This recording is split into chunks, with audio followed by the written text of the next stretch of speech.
Hi everyone, and welcome to the last day of the festive tech calendar. My name is Laskewitz and I will tell you all about the Power Platform CLI. The Power Platform CLI is a command line interface that helps you do tasks in the Power Platform quicker.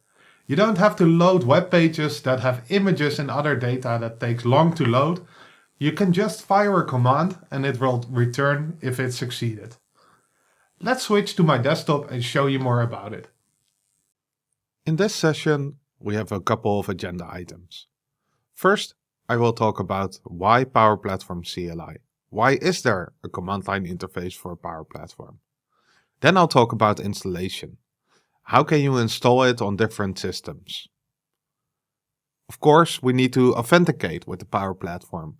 So that's the next part of the agenda. After that, when you are authenticated, you of course want to know what you can do with it, apart from authenticating. So I will talk about the command groups, which you can use to talk to the Power Platform CLI. After that, I will talk about a bunch of scenarios that you can use with these command groups, and I'll wrap up with some resources. Let's start with why Power Platform CLI. Let's start with why Power Platform CLI. Power Platform CLI wasn't always here. There were a bunch of tools, a bunch of SDKs, a bunch of PowerShell modules, a bunch of Dynamics 365 specific tools. You had a whole bunch of things. And the Power Platform CLI is here for a developer or a maker to get started faster. With the Power Platform CLI, you can get started easily. You can connect to your own Power Platform environment and you can do a whole bunch of things within the CLI. The Power Platform CLI is both for developers as well as makers. So whenever you are a maker working with Power Platform only for Power Apps and Power Automate, you can still use the CLI for a bunch of interesting things. For instance, you can export, import solutions, you can initialize solutions, you can export Canvas apps if you want to, you can even create Canvas apps. So there's a whole bunch of things that you can do with the Power Platform CLI. And it's a one-stop shop to get going. The Power Platform CLI is both for the inner loop and the outer loop. So when you are developing a solution inside of the Power Platform, you are using the inner loop when you are creating your solution, when you are building your first version of a solution.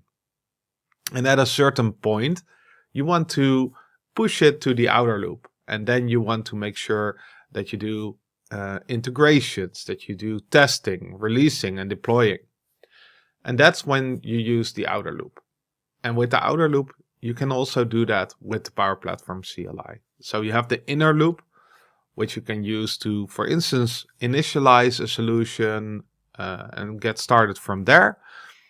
And you can also use the outer loop to, for instance, deploy your solution that you have built in the inner loop. So those different things are both available in the Power Platform CLI. Let's talk about the installation of the Power Platform CLI. You can install the Power Platform CLI on both Windows, macOS and Linux. You have the Power Platform Tools VX Code extension, which is available for all three operating systems. And the same is for .NET Tool install. The MSI is only available for Windows. Let's zoom in a little bit on the installation options for Windows. You can see 4 rows here. You have the VS Code extension for the .NET Framework. You have the VS Code extension for .NET Standard. You have the .NET Tool and the MSI. In the previous slide, you only saw 3 different installation options. And that's because the VS Code extension, you can only install it as a VS Code extension. But the differences are underneath when you install that. Because when you already installed the .NET Framework, the first column will apply. And if you haven't installed the .NET Framework, you will get the second column. So it's good to look beforehand if you have the .NET Framework installed or not. As you look at the first row, you can see that almost all options are green.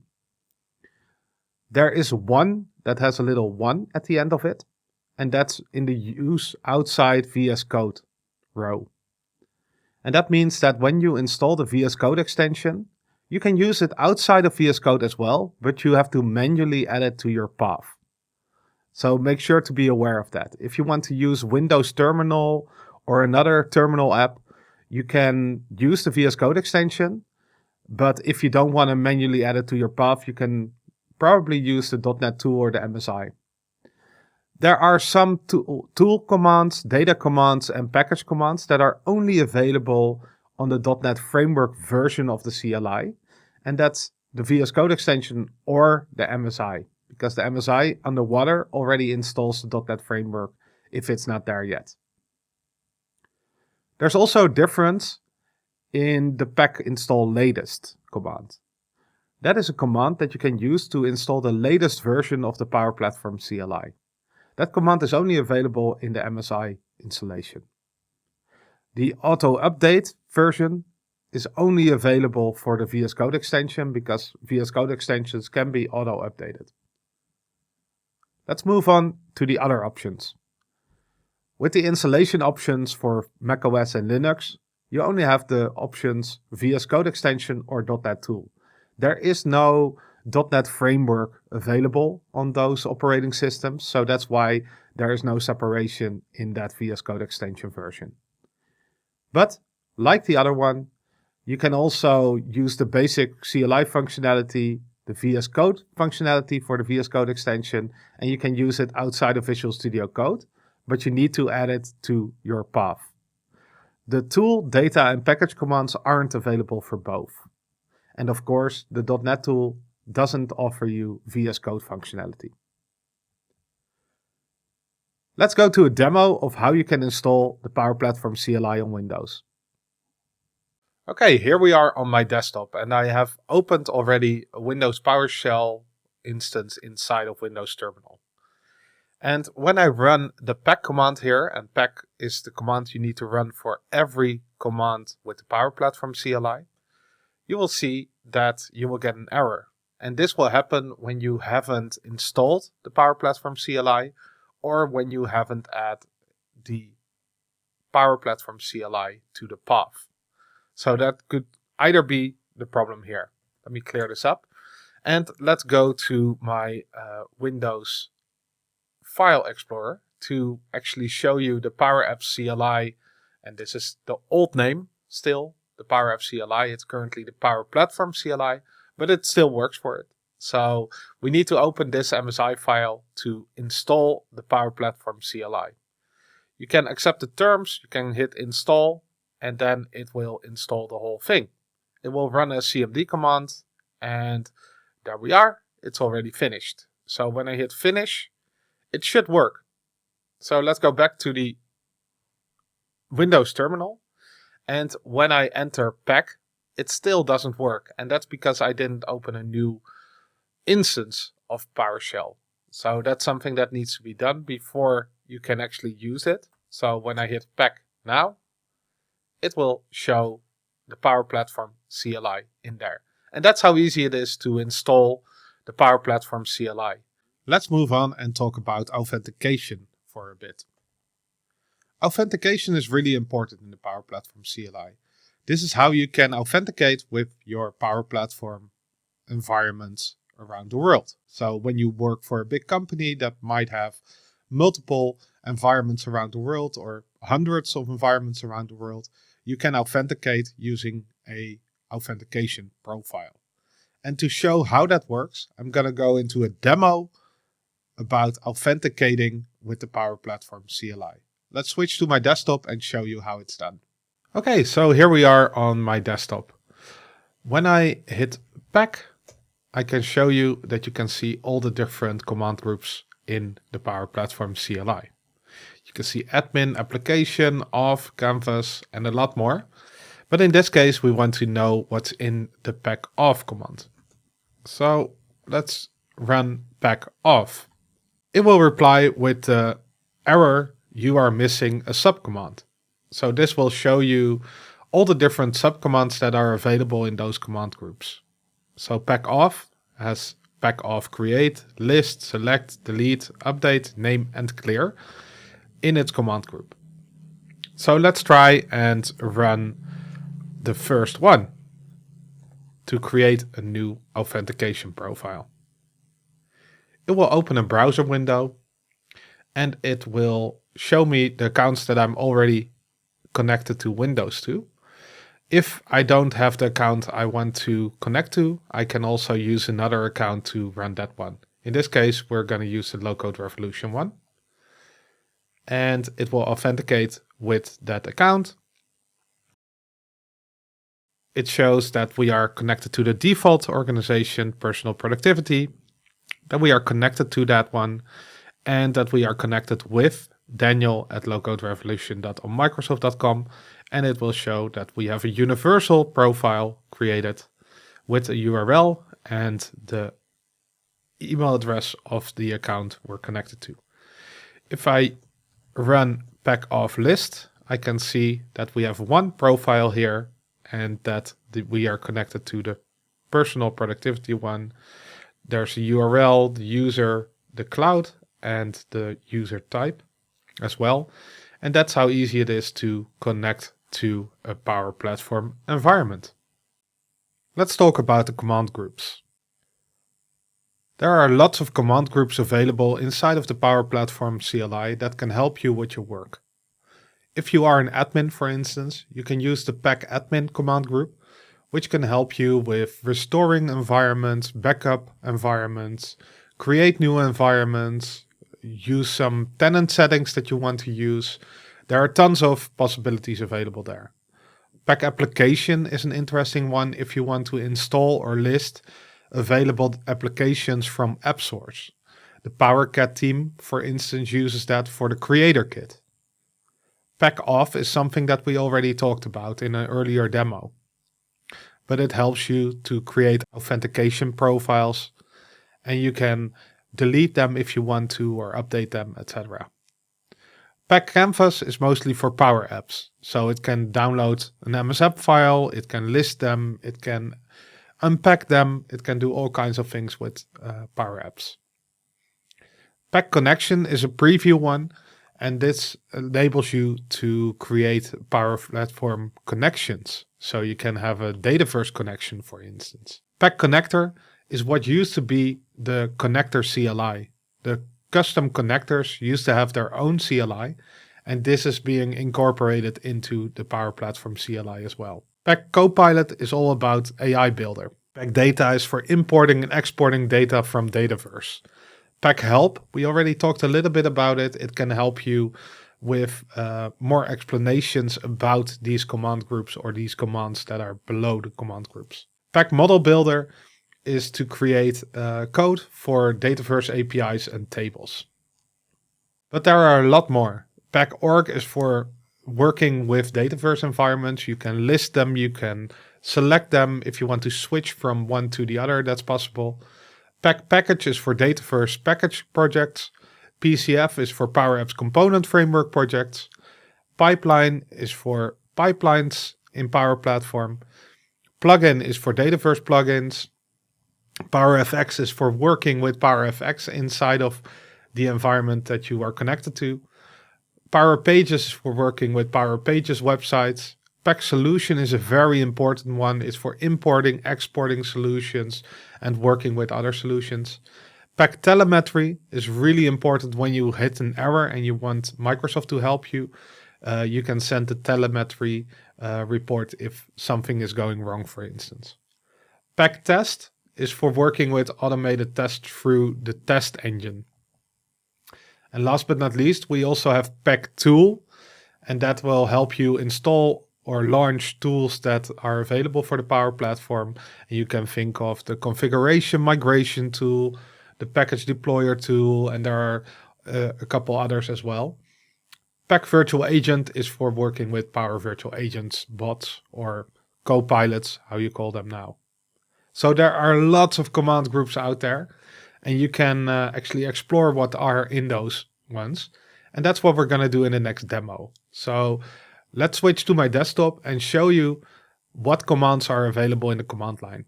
Okay, let's get started with the commands.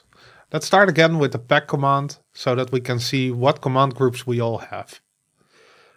I want to show you the admin command group by using pack admin help. And this will show me the help of the admin command group. So here we will see that we have a bunch of things here.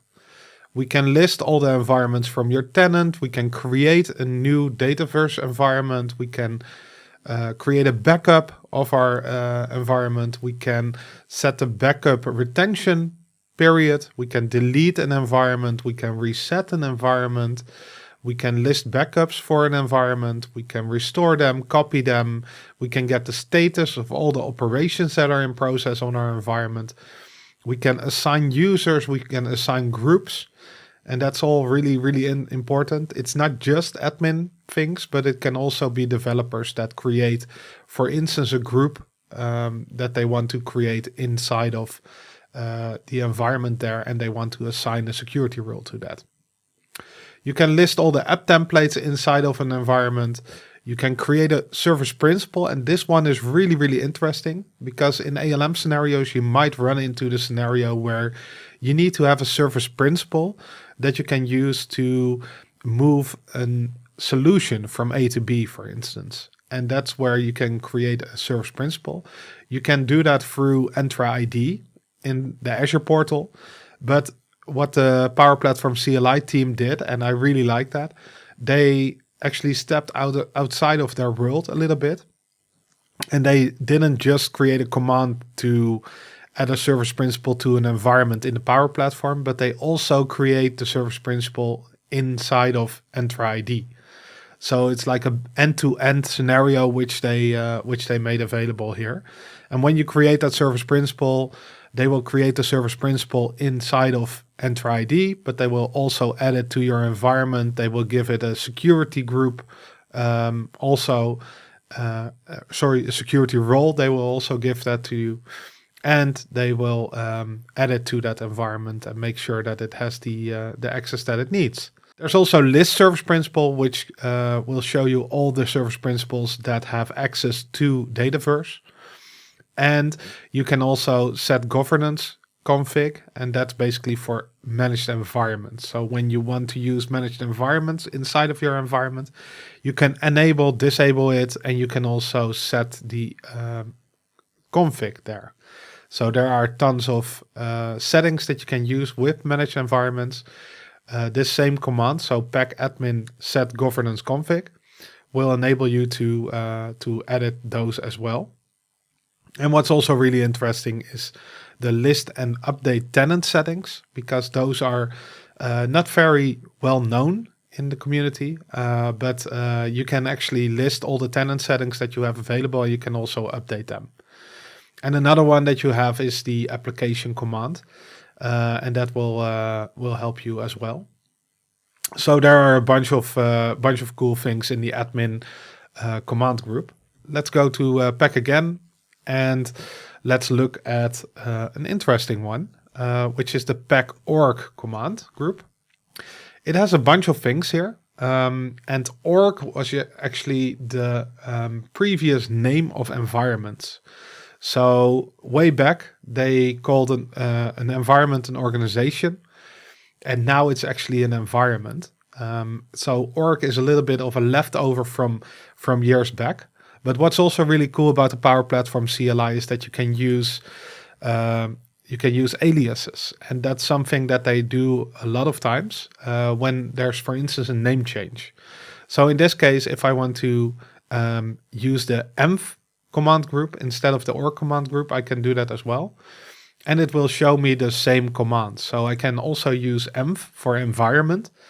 So I can do pack env list, for instance, and that will show all the environments inside of the tenant that I'm connected to. So I can see a bunch of environments there. What I can also do is I can use the env who, for instance, so pack env who, that will show me where I'm connected to, with which account I'm connected, to which environment I'm connected. I get a bunch of IDs back, etc. So this is always a very good command to use when you want to know where you are. And if you are doing an operation next that is going to be very destructive, so something where you are going to delete an environment, or when you are going to delete something in an environment, always use the pack-env command before that, so that you actually know for sure that you are in the right environment, so that you are not deleting something on the different environment than the one you want to delete it from. That's something that I really want to show you as well. Let's go back to the pack command and show you one more, because one of the cooler ones for me always is the tool command. And it will show you a bunch of cool stuff, because you can do pack tool list, for instance, and that will show you all the tools that are available. So you can see CMT, that's configuration migration tool. PD is package deployer, and you have the PRT, which is the plugin registration tool. And you can see that I, for instance, have the plugin registration tool. I don't have the newest version installed. What I can do there is I can do pack tool PRT -- update, and that will update my version to the latest version. So if that happens, it will also launch it, but I'm going to close it down immediately. And here I can do the pack tool list again, and that should show me that the status is okay in all three different tools. But what's also really cool in here is that you have an admin and a maker command. So what you can do here is pack tool maker, for instance, and that will open a new window, which will show you the environment that you are currently in. And let me show you that again, by the way, because it opened in a wrong window. So let me launch my browser again. And here we go. There it is. And it will open my maker portal in the default environment, because I'm currently connected to the default environment. And I hope it's going to load pretty soon. There we go. Let me zoom out a bit. And here we can see that I have my personal productivity default environment where I'm connected to right now. And it has the default environment there. If I go back to my terminal, what I can do as well is I can go to the pack environment list command. And there I can see community demos, for instance, is one of the environments that I have here. So what I'll do here is environment. I'm going to do the pack environment select command, and I'm going to use the community demos text in there so that it can select that environment. And then I'm going to run the pack tool maker command again, and that will show you that it will open another window, and it will open it right inside of the right environment that I just picked. So that's something that you can use to easily go there. You also have the pack tool admin command, and that will actually open the same environment, but then in the admin center. So you don't have to go to admin.powerplatform.microsoft.com and then select the environment from the whole thing. You immediately go to the environment community demos instead of having to click through it all yourself. So that was a short, going around all the different commands that you have here. So let's go back to the slides and show you some more scenarios. Let's talk about some scenarios. The first one is pretty easy. Developer environments have been around for a little while now. Users can create 3 different developer environments for themselves. But we have gotten the request a lot of times from admins that they want to create developer environments for users themselves. So they want to create them on behalf of a user. This command, packadmin create --type developer --user with the email address of the user will create a developer environment for that user. So this is one of the scenarios that you can use with the Power Platform CLI. When we move on, you can also create an environment and then install an application on that environment. So you can pipe them together. in these two commands, you can see how that works. So imagine being in PowerShell and using a variable called env. And in there, you create a new admin Dataverse environment. And then you use --name Daniel dev. You do --type production. And there's a special parameter on the end, --JSON. And that will make sure that the output of that command will be in JSON. And in PowerShell, we need to pipe that into the convert from JSON command. And that will lead to a JSON object inside of the env variable. What we can do next is we can do pack application install --environment, and then we use the environment variable .environment ID from the previous command. After that, we can do --application -name, and that will be the creator kit core, which is the internal name of the creator kit. So these two commands together will create an environment and install the creator kit.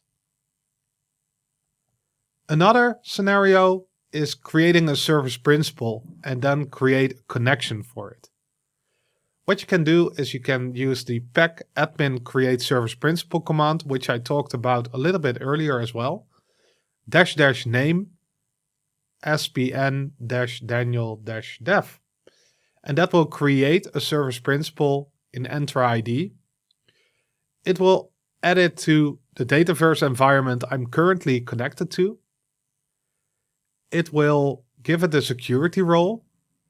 And the default security role is, of course, the system administrator. But I can also use a parameter if I want to change it to something else. And then it will add it to the environment there. After that, you can use, for instance, the pack connection create command with all the different parameters in there, like tenant ID, name, application ID, and client secret. And you can use those, and those were the outputs of the create service principal command. And you can then create a connection for it. That's another scenario which you can do with the Power Platform CLI. Let's talk a little bit about resources, because I want to let you go with a lot of resources so that you can easily get started with the Power Platform CLI. For the Power Platform CLI documentation on Microsoft Learn, you have to go to aka.ms/PAC. If you want to download the Power Platform CLI for Windows, the MSI file that I just used, go to aka.ms/PowerAppsCLI. Next, you can also download the Power Platform Tools Visual Studio Code extension, which will also install the Power Platform CLI. And you can do that by going to aka.ms/PAC/VS Code. And there's also a whole video series around the Power Platform CLI. It's called Power Platform CLI Exposed. And it's available through the link aka.ms/pack/playlist. This is the end of this session. I hope you enjoyed learning about the Power Platform CLI. Hopefully, you will now go ahead and use it in your day-to-day work. Have a great end of 2023, and I hope you will have an even better 2024. Bye bye!